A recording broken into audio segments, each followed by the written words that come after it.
A shake of the head from Lane Kiffin, realizing what a football game this was. What a win for LSU. Their first lead of the night comes on their first play of overtime. Kyron Lacy, the winning touchdown, his 5th catch of the night. That right there is what a Louisiana Saturday Night, great song by the way, and one of the best atmospheres in college football, hands down, looks like. Love them or hate them, LSU in the state of Louisiana, they do it right. They know how to do it right. From the pregame tailgating experience, the food they provide in that tailgate area, to the in-game experience and the atmosphere in Tiger Stadium, to the post-game experience. That program just knows how to do it right. Love them or hate them. If you ever want to know how to throw and execute a successful party, go to an LSU football game. Take in the whole experience, and you'll learn exactly how it's done. Amazing slugfest in the Magnolia Bowl between LSU and Ole Miss on Saturday nights. That is hard-nosed SEC football. That is what I dream about during the preseason. It had all of the elements of an instant classic. Yes, was it sloppy at times? Absolutely. But the passion that was shown by those players on each side, it was chippy. Guys getting each other's faces, talking shit. You could just feel through the TV the sheer emotion on that field. And as a college football fan, that's all that I ask for. That is perhaps the main ingredient to an instant classic. And I'm an old school sports fan. And so I like when I see just pure hatred on the field or on the court. And you saw that between these two teams. These two programs don't care for each other at all. And you could see that on Saturday night. And I'd love to see them play again because it was an amazing display. So fantastic game between LSU and Ole Miss. We're going to address Ole Miss first and foremost. There's a line in the classic Kenny Chesney song, Summertime. Kenny says, "The more things change, the more they stay the same." That was the central theme of this game. And in the instance of Ole Miss, it's that missed opportunities lead to losses that should have been wins. It was excruciating. So the missed opportunities that Ole Miss had on Saturday night against LSU. I watched the game as it happened, and then I rewatched the game afterwards, the highlights, to dissect it. And it was painful. Like it was awful to watch. Drop passes, costly penalties, red zone interceptions, missed field goals. They didn't set the tone early. From that wide open drop pass from Trey Harris that would have been easy 6 on one of Ole Miss's first possessions, to the missed field goal in the first quarter. Ole Miss could have easily been up 10-0 at that point. They would have added another 10. They would have been up on LSU 20-0 in the second quarter. And with the way that LSU is designed, they would have put them away if they were up 20-0. But they didn't. They let LSU get back in this game. And this has been a central theme for Ole Miss. This has been a bugaboo of theirs. That in these big games, they have so many missed opportunities that could have led to a win. But instead it led to a loss. You saw in the Alabama game last year, Ole Miss should have beaten Alabama in Tuscaloosa last year. And they didn't. Whether it's overthrows, whether it's missed assignments, costly penalties that get Alabama into Ole Miss's side of the field. You saw that on Saturday night with LSU too.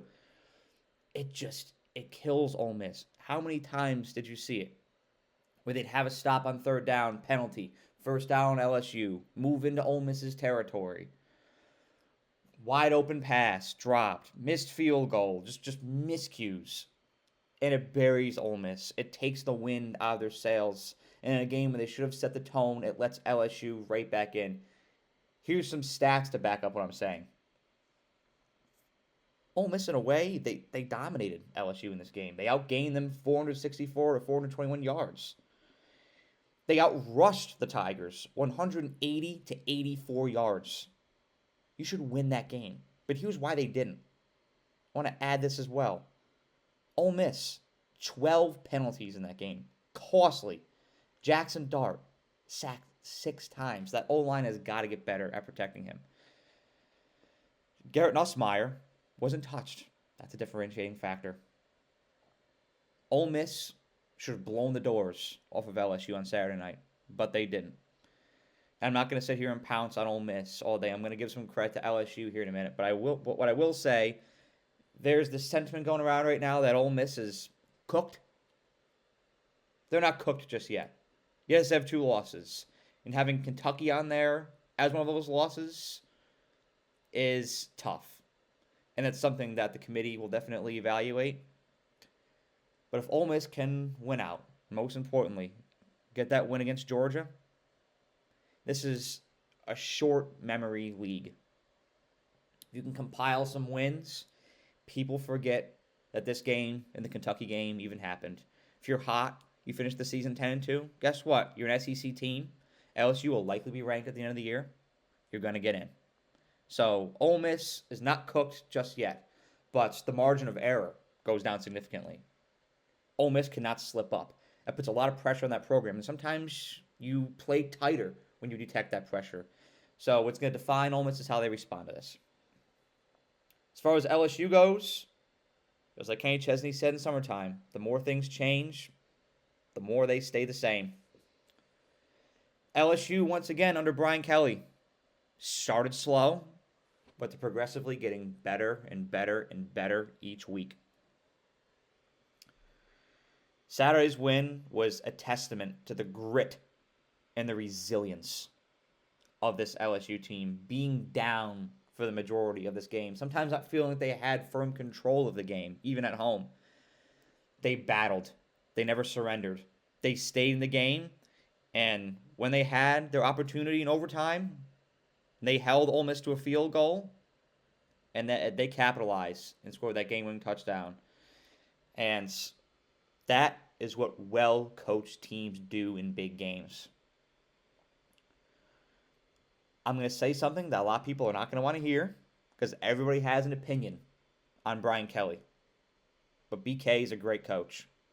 Come at me with your pitchforks if you will.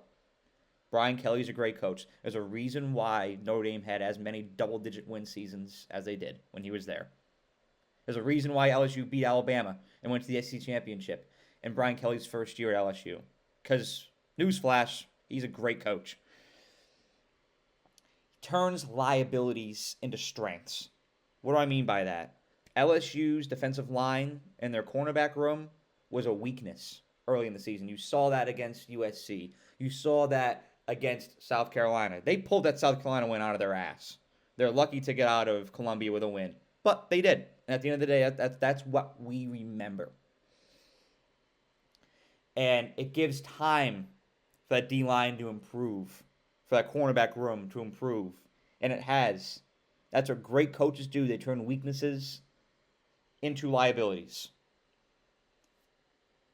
This is a public service announcement for everyone in college football. Don't let this team get hot. If this team gets hot, they are going to be scary. Don't let them escape. Ole Miss let them escape. And that's troublesome for the rest of college football because LSU they're also starting to find out who their guys are on offense. Garrett Nussmeier looked a little shaky on Saturday, but you saw some passes that he made. You're like, all right, the kid's starting to find his groove. He's starting to get into his rhythm. Mason Taylor is becoming a very reliable target. Kyron Lacey can take a game over. Aaron Anderson really coming into his own. This offense continues to find a groove, and defensively, LSU gets on the same page. This team is going to be scary. Let me tell you this. If they can go on the road these next 2 weeks, beat Arkansas, and beat Texas A&M, then they host Alabama. They get a bye week, and they host Alabama. If LSU wins those 3 games, this is going to be a very scary team in November and December, and I wouldn't want to line my squad up across them in the playoff if they get in, if that's the situation. LSU is very much alive. Only one loss. Don't let this team get hot. All right. Let's turn the page here, and we're going to talk about that Ohio State and Oregon game. We are so blessed that these two teams are in the same conference. Like, there's just certain matchups, like you see with the NFL, for whatever reason, when the Cardinals and Packers play, it's always a classic game. There's so many classic Cardinals-Packers games in the past.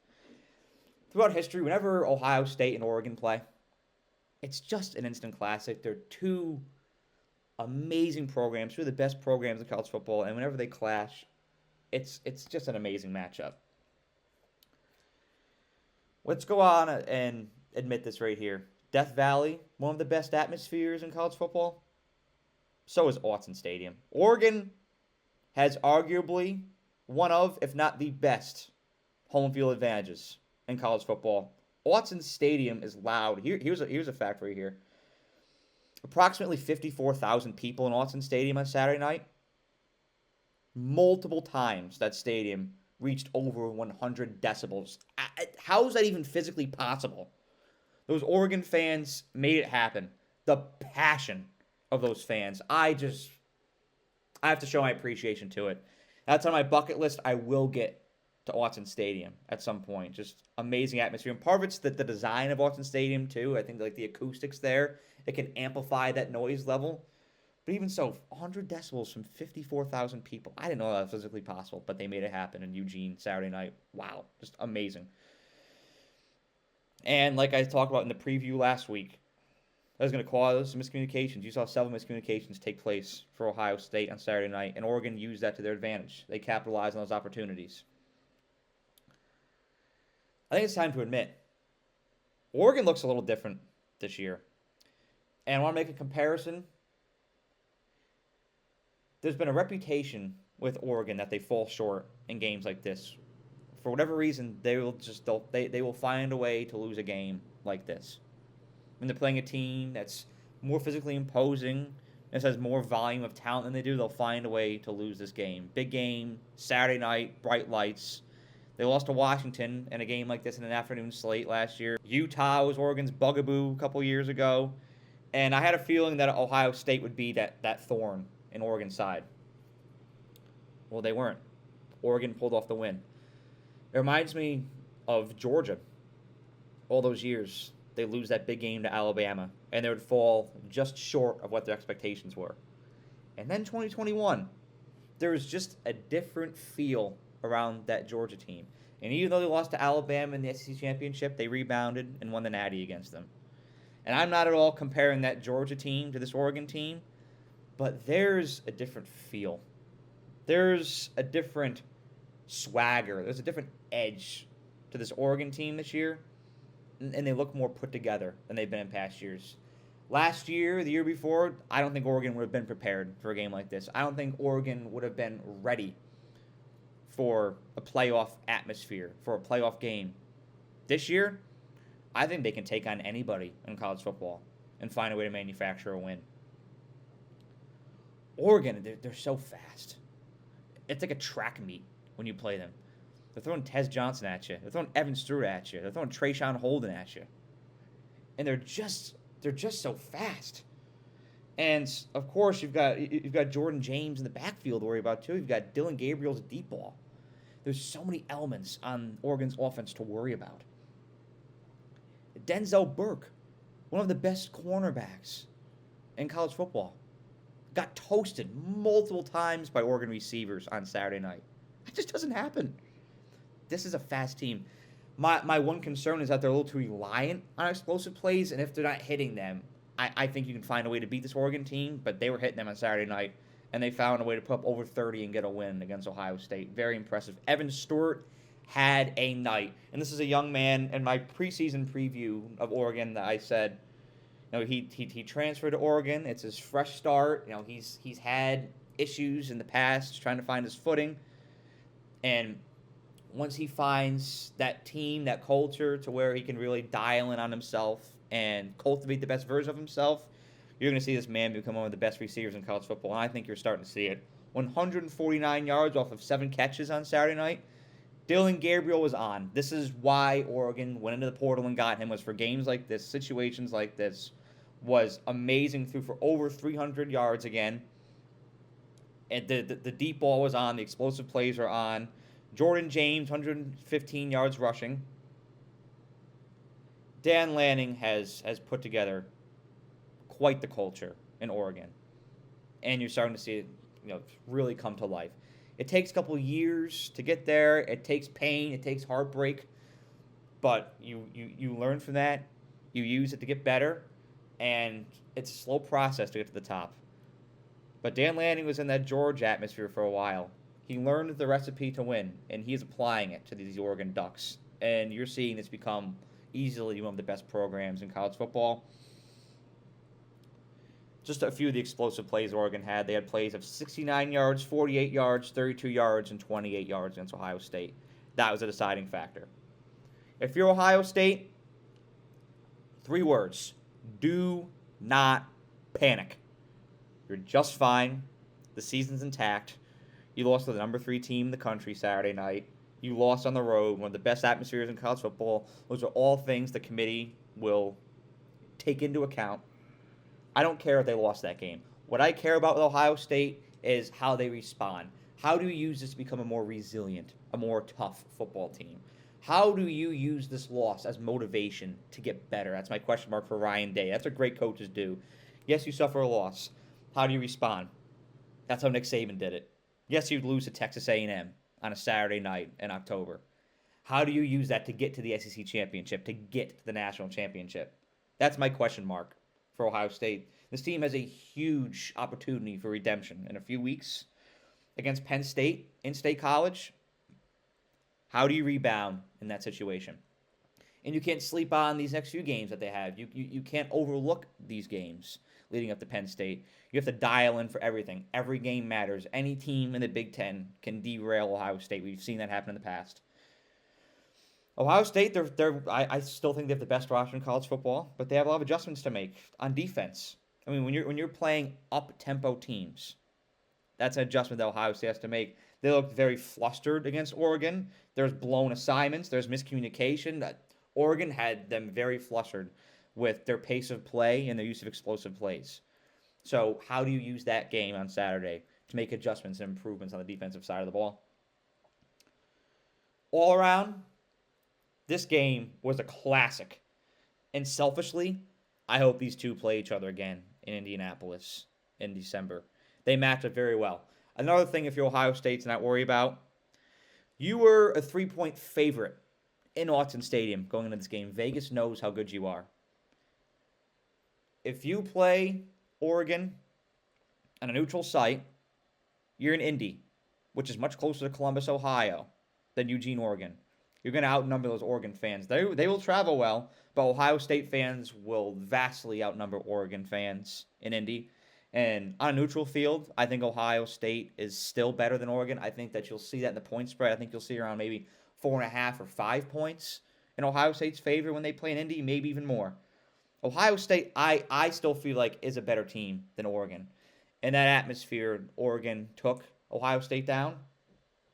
But I want to see these two play each other again. Because I think even if they play in Indy again, it'll be a fantastic game. You may see them play a third time in the playoff. Because I think that these are two of the best teams in the nation. This classic matchup. There's been so many of these this year. It's been such an exciting and enthralling college football season. And man, I cannot wait for more this upcoming weekend. Have a great day. Thank you so much for watching this video. I really appreciate you and the time that you took out of your day to watch the video. And if you enjoyed it, please be sure to like the video and share it, as well as subscribe to The Era. The more likes and subscribers I get on this channel, the more resources I can attain, and the more resources I can attain, the more value I can provide to you, the viewer. And that is how I show my appreciation for you for the time that you devote to watching my videos. So thank you so much, and have a great day.